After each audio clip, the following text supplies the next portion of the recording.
En de rieders die staan klaar op de startlijnen alweer om wijsketten te worden voor hun nationaal kampioenschap.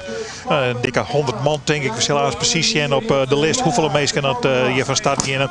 En het start gaat nou los bij een hoogwaardigheidsbekleder die het ergens aan het zitten is. En de rieders die gaan los voor hun 100 kilometer bij als laatste man in het peloton, Willem Hut.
Rothammers, 12e stuk Jens Witser, 13e stuk Martijn van Es.